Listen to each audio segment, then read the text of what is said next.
everyone. I just wanted to preface this episode by saying we were having some technical difficulties once again with my microphone this time. So I hope it is not too difficult to hear me, but if it is, please enjoy the sound of Oliver's voice and him talking to himself. Enjoy.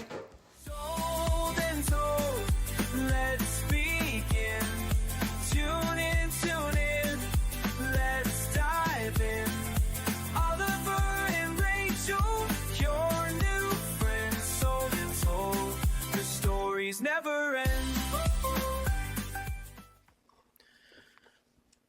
All right, welcome back. Episode 3 of Sold and Told. I can't believe we've made it to 3 episodes. I know. I wasn't sure we'd make it this far, but I'm actually kind of enjoying myself. Yeah, it's getting better, I guess. The drinks always obviously help a little bit. I think that's probably what I enjoy the most. So, quick recap. Well, first of all, we have to do our proper intro. I'm Rachel.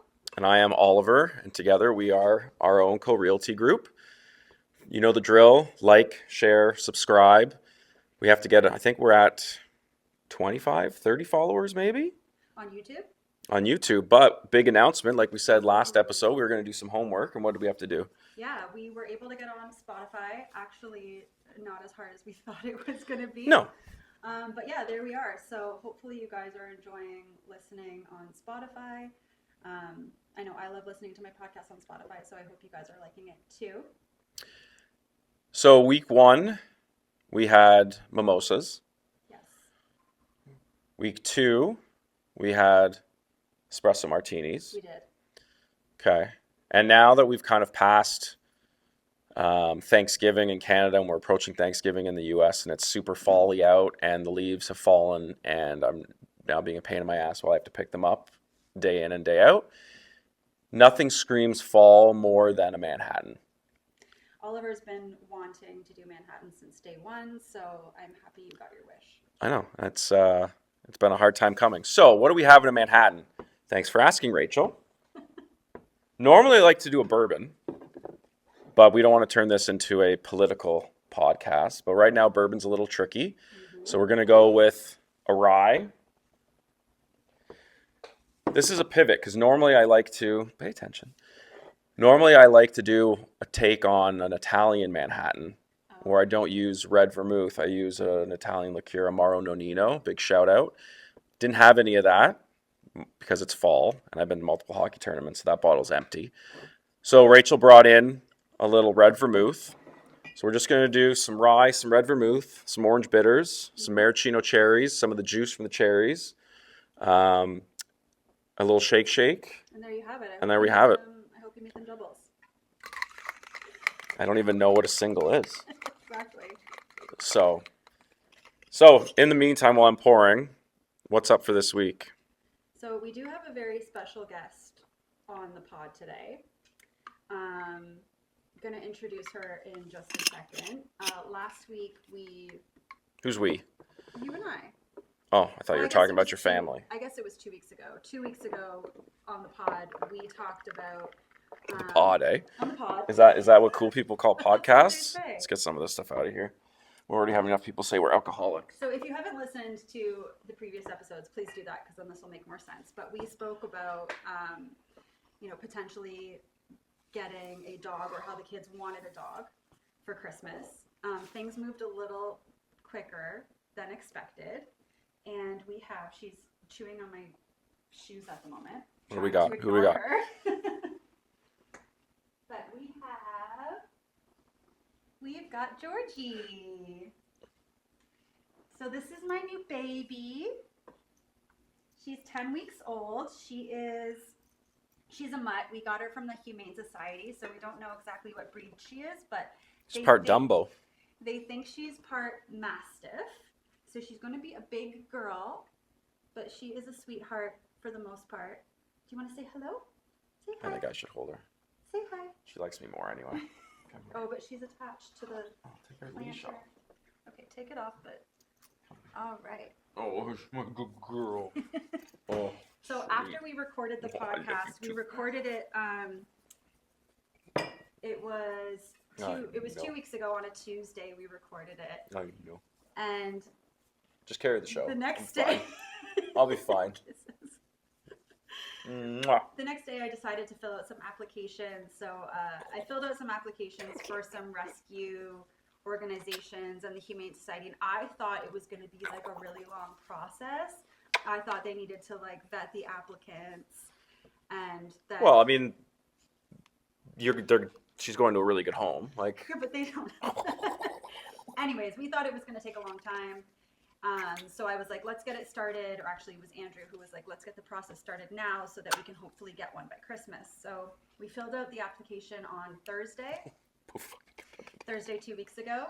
I got a call from the Humane Society the same day. And they said, you know, we have this litter of puppies. If you want to come, you know, visit and see one of them and see what you think, you can do that. But it has to be like, it has to be soon because we have a lot of interest, obviously. especially with puppies. There you go. So, I love her. I know, you're so cute. So we took the whole family. We went to see her on Saturday, and then they said, we're going to need your answer in 48 hours. Like, we're going to need you basically, not your answer, but we need you to pick her up in 48 hours if you want her. So, not my earring. So we went and picked her up on Sunday. Well, And cheers to we've had Georgie. her for a week now. Yes, cheers. Cheers, Georgie. Yes. Oh, my two favorite things. That's nice. Of course it is. It's amazing. Puppies and Manhattans. Yeah. So I think Georgie's going to have a little nap because she's a little Squirrely. squirrely. So why don't you go for a little sleep and you can say hi again before we finish recording, okay? All right. Here we go. You should just turn it into an animal podcast because it's really what people like more. No, real estate gets boring when you've got puppies around. No. Here we go. Come here. Lay down.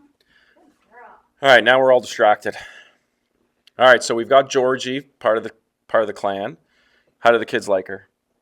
They love her. I mean, obviously she's so cute. She's a bit rambunctious. She's like either a perfect cherub angel or a Tasmanian devil. It's one or the other. Well, she's got the sharp puppy teeth, which is fun. Yeah, we're trying to work on the nipping. She's a quick learner. She's learned quite a few tricks already. She's doing very well with going to the bathroom outside. She's doing okay with the sleeping. She doesn't like to go to sleep, but when she's asleep, she'll sleep through the night. So that's really nice. That is nice. And you're being disciplined. You're putting her in her crate. We are putting her. It's not like my household. Crate. Yes, we're trying to get her crate trained. Well, she's going to be a big dog. Your pugs are only little, and so she needs to be properly trained, or else, you know, It's a big dogs disaster. are scary and It's a disaster. destructive and dangerous. So we want her to be, you know, as good and friendly as possible. Yeah. Okay, so what else? What else is going on? I mean, she has been all-consuming. This is true. I haven't really seen you since the last time we had a podcast. She has been so all-consuming. I mean, the first couple of nights, we didn't really sleep. She did not want to sleep in her crate, but we wanted to be really strict about it from the beginning. is this the first time you yourself have had a dog, or did you grow up with dogs? I had a dog when I was young. I wouldn't say I grew up with them. I had them here and there, but I've never raised a dog. I don't think I've ever had a puppy. I'm trying to remember. I don't think I did. Well, you need to enjoy this time. It's just like your children. Yeah. As they get older, they become more of an asshole. Or is that just my experience? But Really?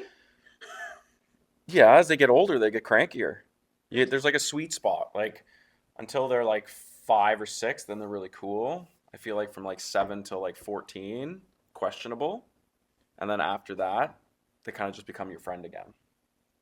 Are we talking about children or animals? No, children. Animals are always just I know, awesome. because I was thinking 14. That's old. Knock on wood. Hello. Yeah, no, for kids for sure, but for dogs, I've heard, I don't know, like I said, I don't have a lot of experience, but I've heard that the first like 2 years are when they're I think she just went pee. the most mischievous. Oh, baby. I think we're good. It's okay. Is she? I don't know. see It's a it. shag rug. You can't really tell. Can't really tell with the texture. Go lie down, honey. Go lie down.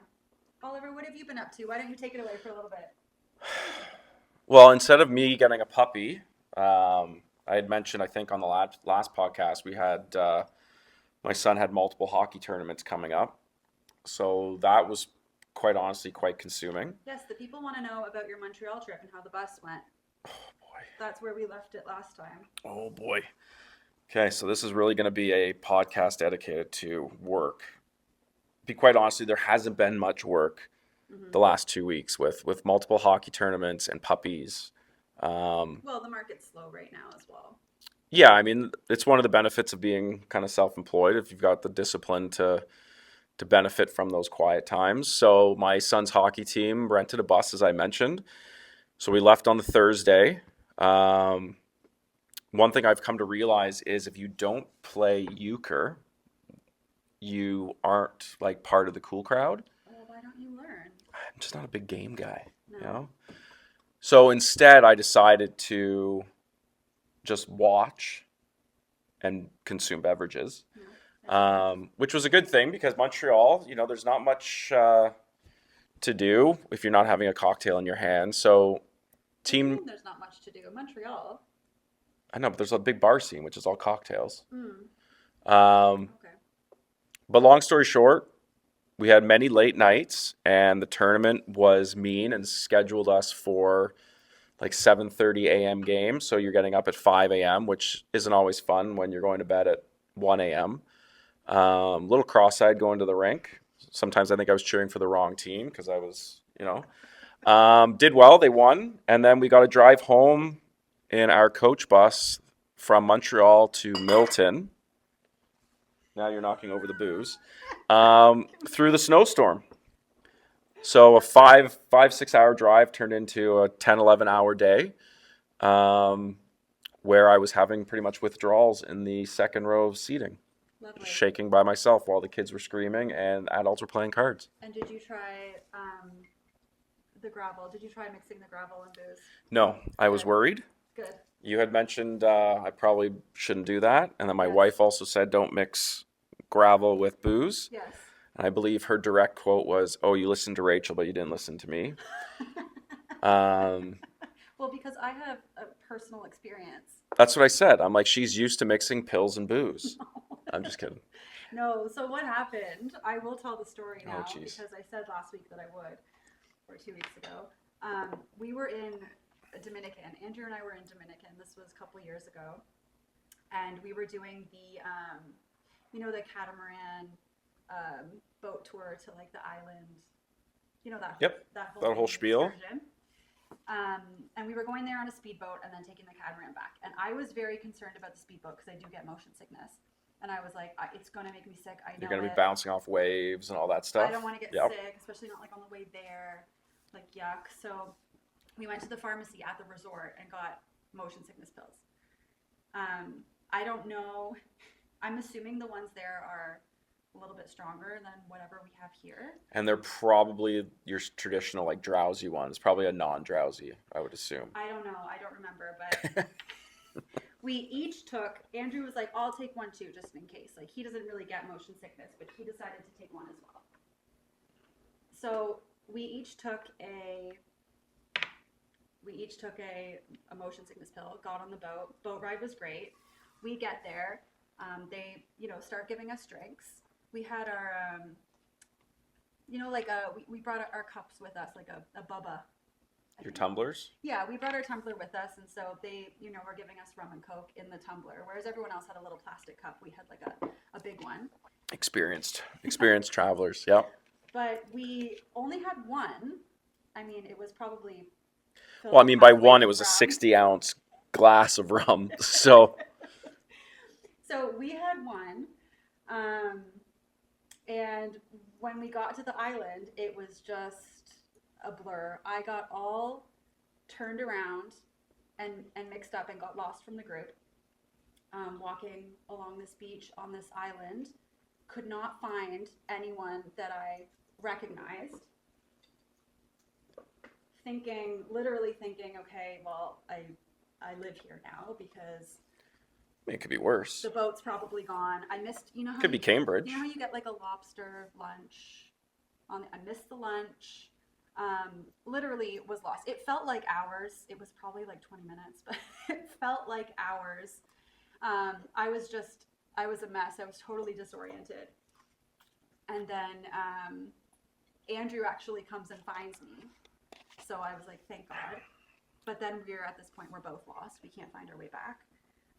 Finally, miraculously, we did. But at this point, we're ready to leave. So the whole time on this beautiful island, I'm just freaking out because I'm lost. So we go back. We get back to the resort. We're looking at these pills. We're like, what happened? And we read, on the directions, do not mix with alcohol, may cause disorientation, dizziness, basically everything that I was experiencing. So never, ever, ever again. Sounds good. That would have been horrible if I had done that on a bus for 6 hours. Well, at least you wouldn't have been able to get lost. But yeah, it's basically adding the alcohol did what it was supposed to prevent. It basically made me motion sick while I was just standing still. Okay. So it reminds me also, excuse me. Oh, she's eating them, eh? We'll just put them over here. Imagine she got the lid off and she just started drinking. Yeah, that's what we need. She's a little The tyrant. SPCA will be all over us. She's a little tyrant. Go to sleep. She's cute though. Yeah, she's very cute. That's like when I went with friends and so every summer I travel with another family, so their kids are great friends with our kids. Mm-hmm. And obviously we're really close with the parents, so it's nice because our kids are getting to the age where they can just go off and we can actually just like enjoy each other's company. And so we decided to do one of those catamaran things also this summer. So we get there and the catamaran takes us out, and we stop at like a sandbar in the middle of the ocean, which was super cool. There was like a bunch of like tiny, like, I don't know, 4-foot sharks. I think they're like nurse sharks or whatever. They're all like gummy. They're like whatever. But it was cool because you're jumping off and you can see them swim. So my daughter was like just freaking out. So I just like grabbed her and I jumped in the water. I mean, that'll come out in therapy in a couple of years. But but then she ended up like loving them. She called them like the Franks of the sea. And Frank is my pug, who's not the sharpest tool in the shed. And anyway, so it's typical, like you get on at 8 and it's got the open bar. And you're drinking for, a lot of the day and you're in the sun. And then we had the same thing. Lunchtime, we pull into like a marina with the grilled lobster lunch and all that kind of stuff. And in that same area was the swimming with the dolphins that we had also signed up for, which always makes me kind of sad because these poor dolphins are in like these pretty... It's so sad. It's like the tigers in Mexico. It is like the tigers in Mexico. It's very sad. So like we would go down these stairs and you're on a platform with like the water kind of shin high, and the dolphin would come swimming by and like it would high five you and all that kind of stuff. And this is probably like 6 hours into the day. And I remember standing on the platform with like my 2 kids and my wife and the other family, and the guy's like blowing his like whistle so the dolphin's coming and all that kind of stuff. And I was a little wobbly and I fell in. Oh my gosh. I fell in, like off of the platform as the dolphin was coming. And so I scared the dolphin. Oh no.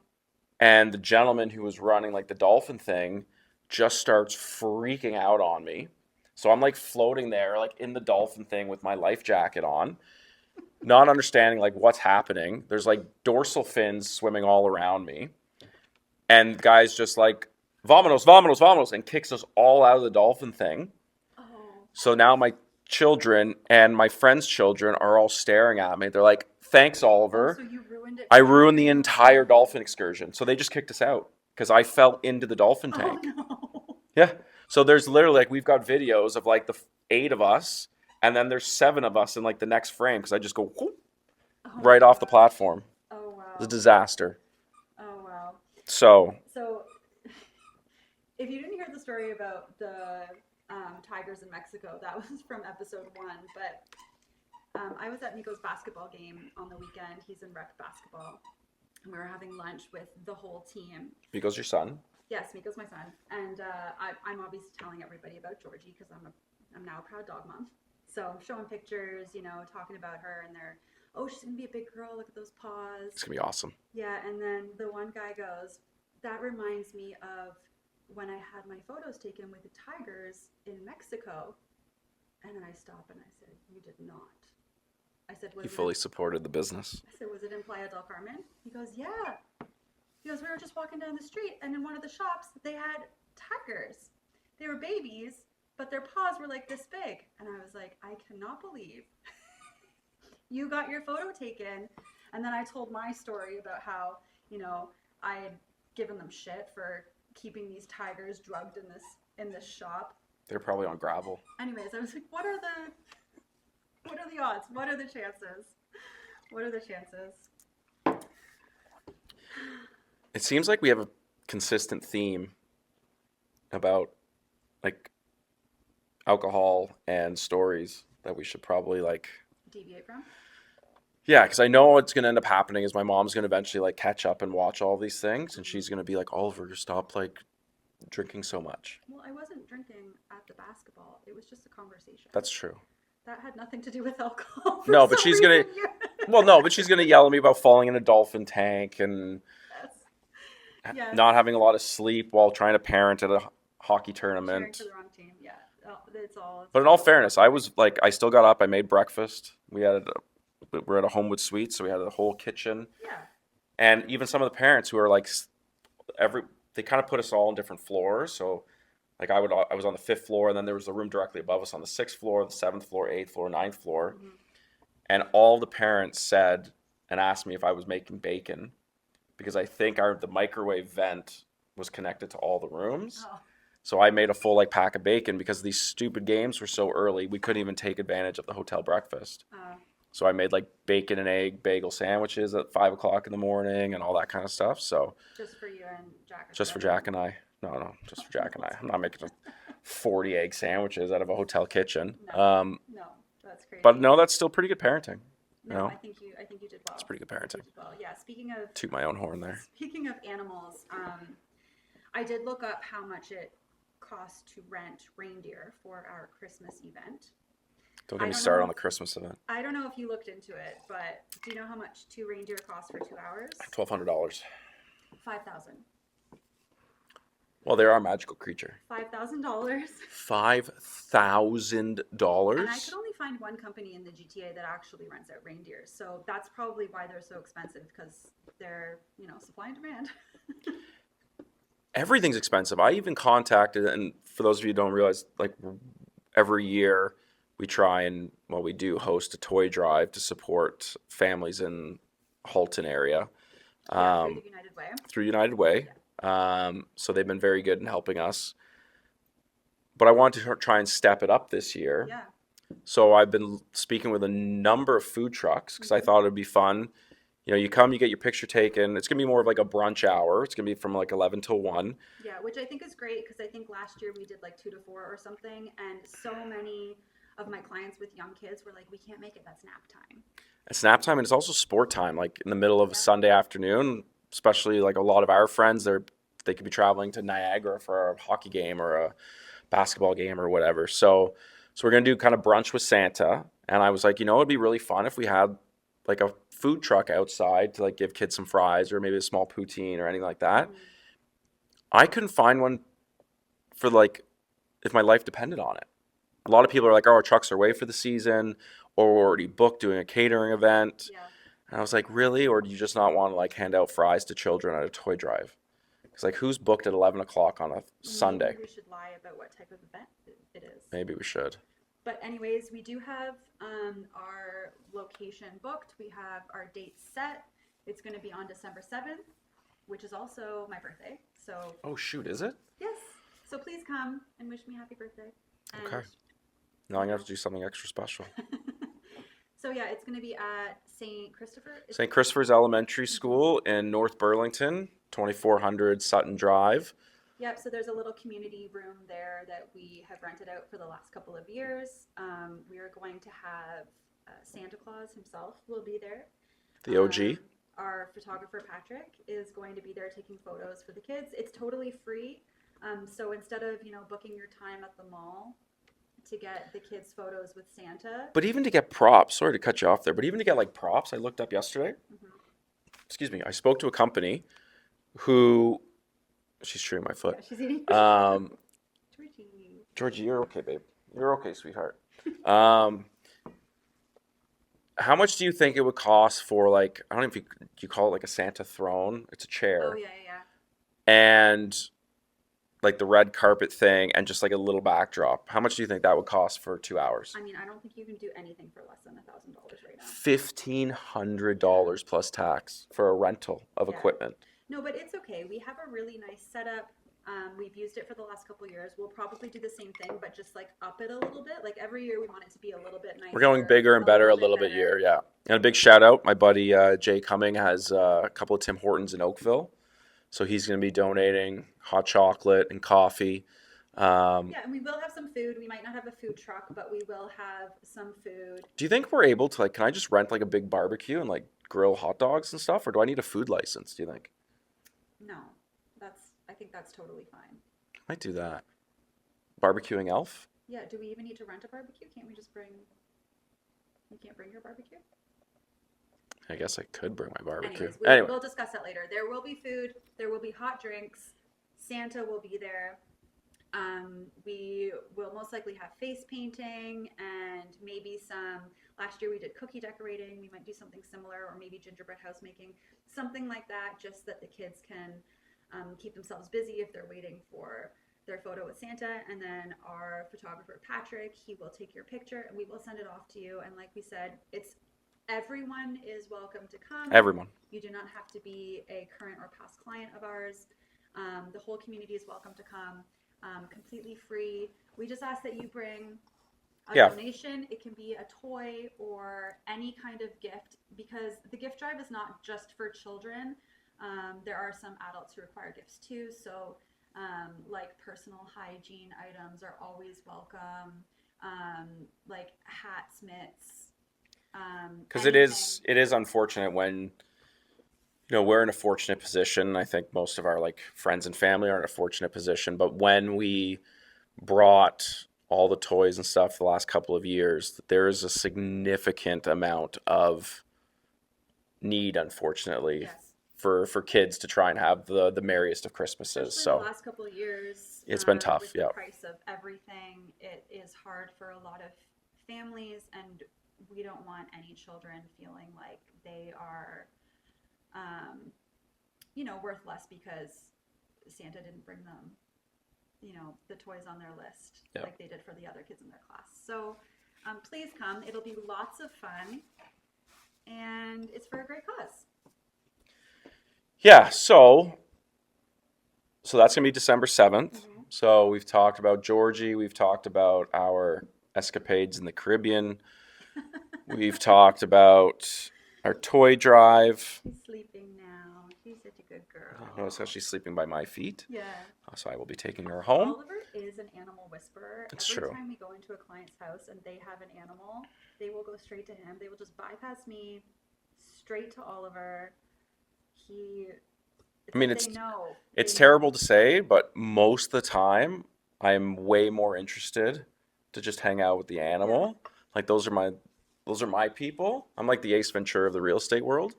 And then you normally just talk business with the pet owners. Yeah, and he'll just be like, "Who's a good girl?" Yeah, that's my role.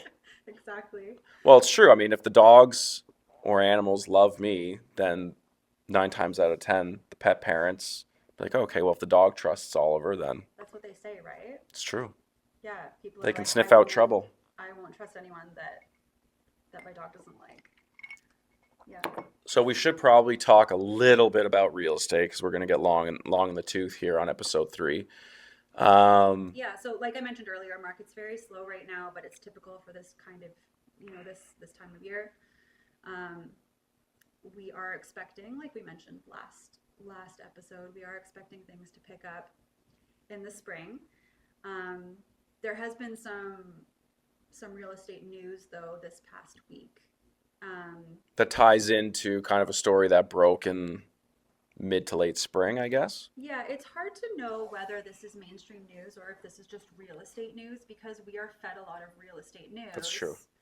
Um, Most of the people that we talk to on the daily basis or our algorithms and stuff is a lot of real estate focus. So it's hard to know if the Real estate and actual puppies. Yep.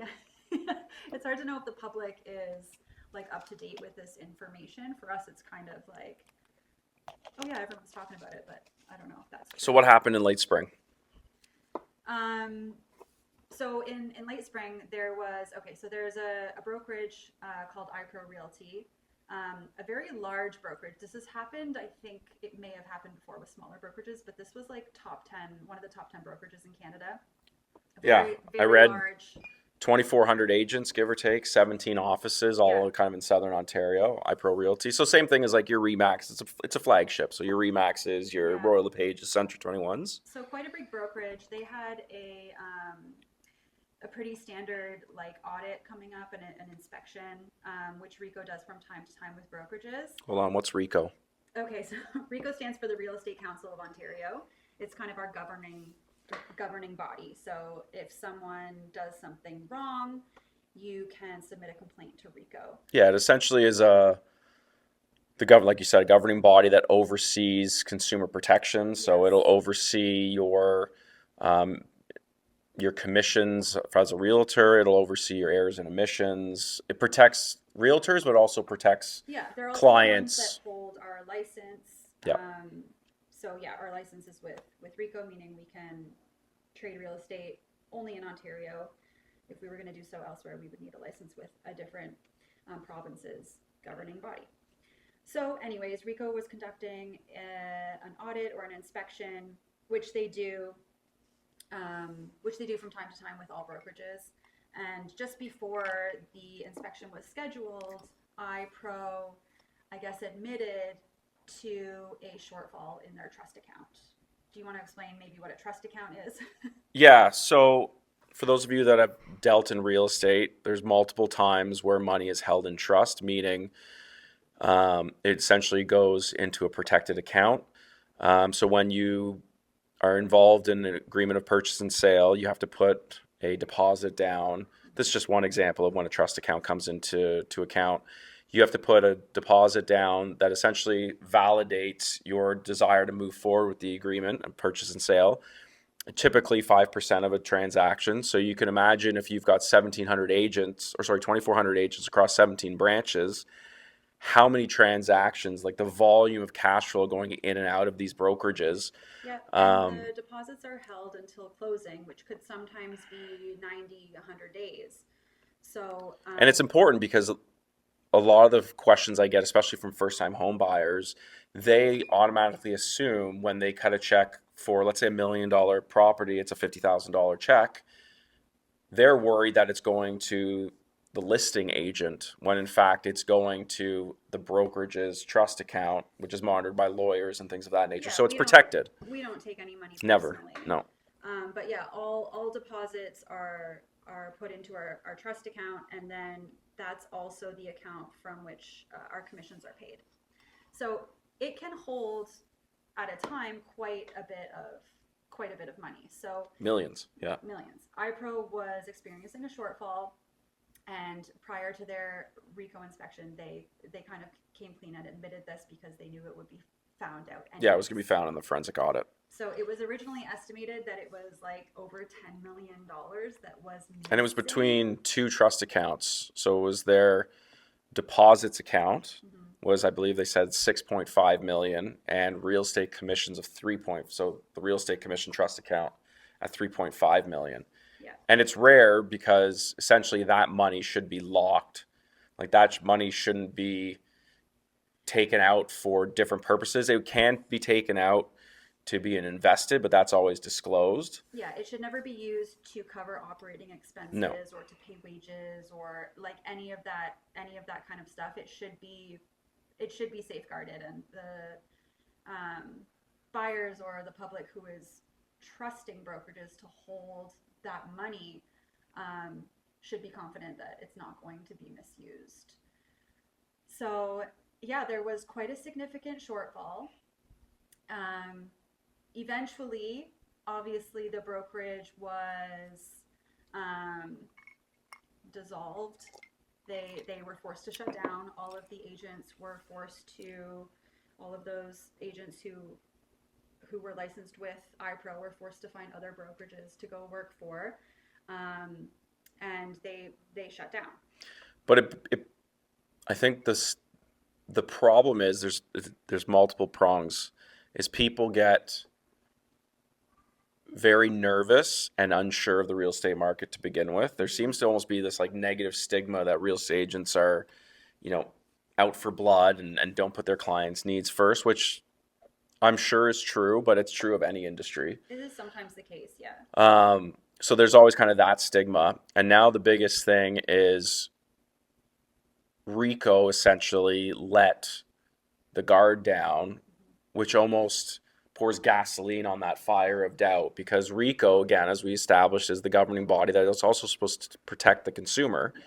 And in this case, they found out about the shortfall. They did not make it public knowledge. So they essentially allowed iPro to proceed with real estate transactions despite people's commissions, which is one thing. So that's their family's earnings. But almost more importantly is all of these people's hard-earned money was unaccounted for and gone. So there became this huge question mark of, are the transactions going to go through? Am I going to get paid as an agent? Are people going to lose their deposit? Mm-hmm. Do I now have to list my home with a different brokerage? Yeah. All of this kind of uncertainty, because RICO, again, is the governing body, let them practice real estate for 3 months after finding out about this shortfall, which is unacceptable. Yeah, so it was found out in May, and it wasn't public information until August. Basically, the same day that they shut down, it was kind of all over the news, and again, all over the real estate news. I don't know if it was all over the news, but in August, it was kind of like a shock to everyone. It's like, wow, iPro's shutting down. All of these agents overnight have to find another brokerage to hold their license, and all of this money is missing. And so there was an independent audit that went forward to see how RICO handled the case and whether they handled it correctly. And what is in the news now is basically the Ontario government is considering taking control of RICO because they don't think that they handled the situation correctly. Yeah, so Stephen Crawford, who is the Minister of Public and Business Services, has issued a statement essentially to RICO saying you have 2 weeks, and this was put out, I think, mid last week. You have 2 weeks to figure out kind of who's going to manage RICO, or if the government of Ontario should oversee it. Biggest thing is part of his job, I should say, is consumer protection. And he's saying that now the general Ontario public has lost faith in RICO, and now you're talking about 99.9% of people who are dealing in real estate, this is their largest financial transaction that they're ever going to do. So to not have any protection is just simply not going to fly. So I don't really necessarily know what the government of Ontario is going to do. They haven't really said kind of or outlined the plan. I don't know if it's just a little bit of smoke and mirrors to make the government look like they're kind of doing their job there, but they can take control or they can appoint someone to oversee what's going on, but is that going to make it better? Is that going to change anything? They, like Oliver said, they haven't really outlined exactly how they will make sure something like this doesn't happen again. But also as a consumer of RICO, like you said, like we have to pay annual dues. Yeah. I also kind of feel like they haven't done us justice either. Like it's frustrating because, quite honestly, like we don't see, because we operate above board and we do everything legally, we don't really ever see the benefit of what RICO does for us. Right. Obviously, the biggest thing is if there are errors and things like that in paperwork, they protect us from that liability. But to let something slide where a company, I don't want to say embezzle because it's a strong word, but the auditors revealed that. Well, I think that is. I guess it is embezzlement. Exactly what happened. So the two founders were deviating funds into private ventures. It wasn't even just covering overhead; they were just straight up embezzling money into different. They And the only punishment they had was they now aren't allowed to practice real estate. That was it. There's no jail time. There's no nothing. Not yet. They were stripped of their licenses and told that they had to shut down the brokerage. But honestly, that feels like a slap on the wrist to walk away with. It's a slap on the wrist because they've sold away with millions of dollars. They've sold the entire brokerage down to iCloud Realty. They don't need their licenses anymore. They don't need it, so they've sold. So buyer beware, and it's one thing that a lot of people, I say to a lot of people is you want to understand who your agent is, but quite honestly, it's super important to understand what brokerage, like who does your agent actually work for? Mm-hmm. Because there's a lot of pop-up brokerages, there's a lot of independent brokerages, and there's a lot of overhead and financial capital that is required to manage a brokerage. Yeah. And if you're working with a brokerage that is, it's in infancy stages, it could be a risk. And this is a learning lesson. Like iPro Realty was originally done kind of more as a discount brokerage, specialized in lower commission fees and all that kind of stuff. But again, you ultimately get what you pay for. So just be very leery of, is it leery? Weary? Reary? I don't know. It's one of those words. Leery sounds right. Is it leery? Okay. Because I also have a hard time given the time of season. Is it reef or wreath? Like my wife's like, it's wreath. It is wreath. I know, but it sounds like reef. Anyway, getting distracted. Just be very careful. Like it's super important. I'll toot our brokerage's horn. Like we're in one of the biggest brokerages that's most successful and trustworthy and have legal teams out the wazoo. Like exactly. But I don't think it's so much the consumer that should have to be careful. There should be trust, within there should be trust for our organization. I think the ones who should be leery. That's right. That's the right word. Are the agents, because it's very tempting for us sometimes. We get calls all the time that are like, oh, are you thinking of switching brokerages? Oh, daily. All the time. Yeah. People trying to recruit us because we're awesome. It's true. And I'm always just like, no, thank you. I'm very happy. And I don't think that I would ever work for a brokerage or a company that is not like, I've always been with either Remax or Royal LePage because of the two most trusted names in real estate in Canada. So I think it's important. It's smart because it's the backbone of our business as well. Like we don't believe in, the discount brokerage service model. We think we're more valuable than that. And sure, you get to keep a little bit more of your commission at the end of the day, but you though? Like we also spend a lot more than a lot of typical agents do, right? Like some of the discount brokerages are doing digital, videos and all that stuff with their phones. They're not hiring professionals and things like that, but that's a personal decision, but yeah. But we reinvest, right? So ultimately we try and forward as much of the the profit and things like that to the end user, because I think ultimately we thrive on, references and things of that nature. So it's super important to be part and associated with a strong brand so that it mirrors everything that we try and do. 100%. Yeah. If something went wrong for one of our clients, even if it wasn't our fault, if it was the fault of the brokerage, that would be I'd have a panic attack. That would be awful. And I think it would say a lot about us because, we're putting our trust in this brokerage and they just, drop the ball. Yeah, like if I was an agent with pending transactions and I had to make a phone call saying my brokerage is dissolving because money is gone. Yeah. Am I even going to be able to keep that sale? Am I going to get a referral from that client? Like probably not. Yeah. So, it's a big clusterfuck, quite honestly. Yeah. And Rico 100% dropped the ball. They should have immediately fined or suspended all transactions, like to allow iPro to continue trading in real estate for 3 months.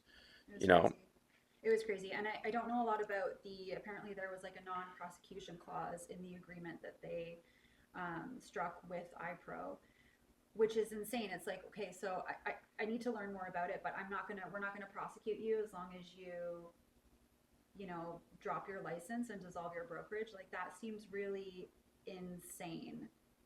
It's a big time lack of consequences. Yeah. Like it's setting a potentially scary trend and a precedent. Exactly. It is important to note, though, that the head of RICO has he stepped down or I was think he he was fired? removed. He was removed. So he is no longer, heading the organization. So that is good news, but it is scary to think that all of this was in the hands of like one guy. It's normally how it goes, though. Yeah. It's normally how it goes. So we'll keep you posted. Hopefully Rico smartens up. And we'll see kind of what they say in the next 2 weeks, because our next podcast will be in 2 weeks as well. Yep. So, Yep. Exactly. So probably a good place to wrap it up. I think so. I think so. On behalf of Georgie. She's sleeping. I know she would like to say goodbye to you. Oh, she's so quiet. I know. See, this is what I mean. She is out like a light. She's either an angel or she's the best. A Tasmanian devil. All right. Well, thank you so much. Again, like the videos, appreciate it. Subscribe, share it so we can grow the following. But more than that, please comment. Yeah, we'd like some comments. So either we needed the next drink, we need some topics to chat about. If we want to have Frank maybe as the next guest, we'll play it all by ear. Yes, but drink suggestions would be great. We will make whatever you tell us. It's true. To make. So make it good. All right. Thanks, everyone. Bye, guys.